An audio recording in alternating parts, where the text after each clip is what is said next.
Pero ang susunod nating semifinalist ay talaga namang malateleserye ang buhay. Ay nako, ibang klase to, Luis.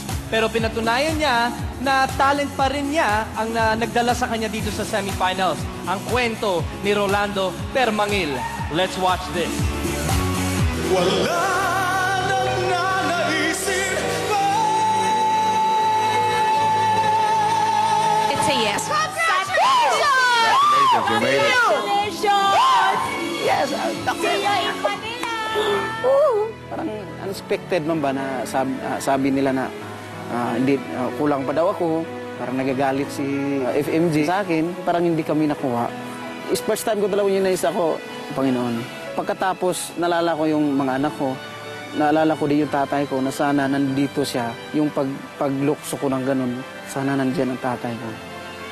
Siya din nagturo sa akin kung paano ako kumanta. Puso ko ay... Siya naghahasa sa akin. Gusto ko sana kung nabuhay pa siya para sa kanya yun. Siya ang tumulak sa akin na magpatuloy ako sa pagkakanta. Kahit wala na siya daw, patuloy ko pa rin pagkakanta ko. Dahil sabi niya, baka yan ang ihahaon sa kuha natin. Sabi ng mga kaibigan ko, na kung ano mang nangyari sa'yo, may ibibigay, may kapalit yan sa'yo. Ito na siguro yung blessings na ibinibigay sa akin. Kasi walang posible sa Panginoon pag magdasal ka.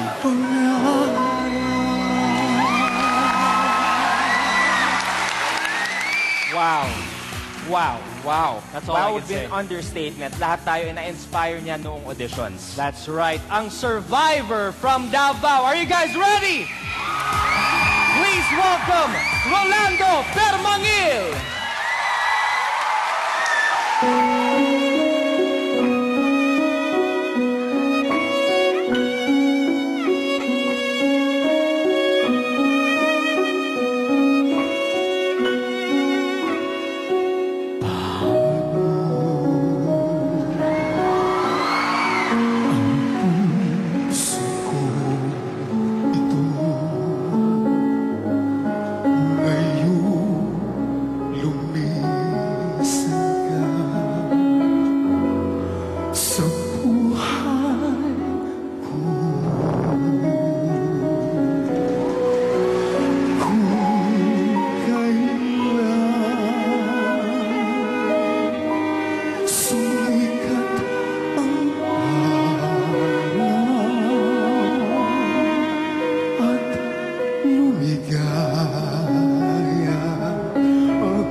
Rolando Permangil, ladies and gentlemen.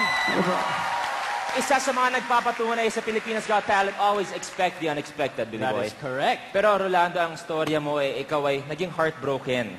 Kunento mo sa amin dahil sa iyong asawa at anak, and you're being very emotional right now. Rolando, at this point, sa natamo mo, anong iyong mensahe sa iyong asawa at anak? Para sa asawa ko, may kung saan ka man ngayon, sana nasa mabuti kang kalagayan. Dahil hanggang ngayon, hinahanap pa rin kita kung saan ka ngayon. Para sa mga anak natin. Nasa iyong anak? Sa mga anak ko po, nandito po sila, sir. Nagpapasalamat ako sa Pilipinas Got Talent na pinasama ang 3 kong anak dito sa Maynila.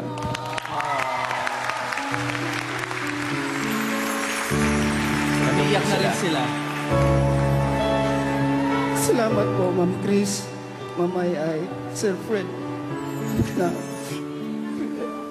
kinuha niyo po ako sa semifinal po. Maraming salamat.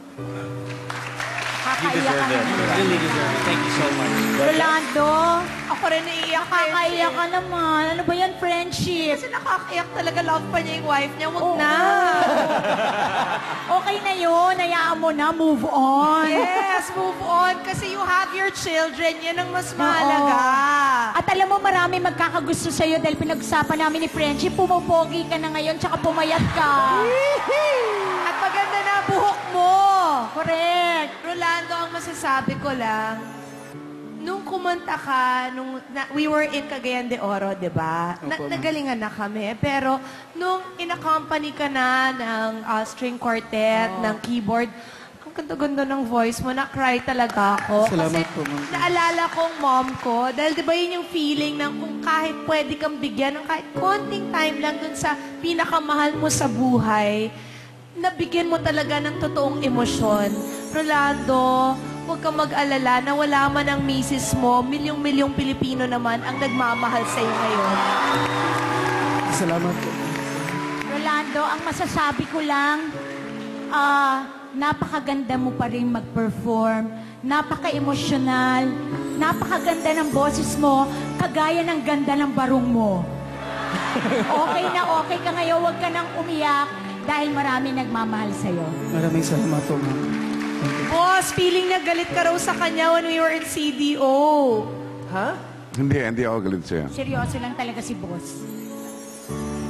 Gusto mo siya? Pero tonight, I think you performed well. Salamat po, Sir Fred. Mabuhay ka, Rolando! I love Davao! Salamat. Very, very heartfelt performance. Well, narinig na po natin ang isang very emotional na si Rolando. At syempre, kung gusto nyo pa siya makita sa Grand Finals, ang gagawin nyo, dapat yung tandaan ay yung text ang PGT space Rolando P. That's right. Don't forget PGT space Rolando P. Abangan ang official opening ng voting lines natin. Thank you very much, Lorando. Salamat po. Thank you, Rolando. Thank you po sa lahat po. Thank you. We'll see you later, bro. We'll see you later.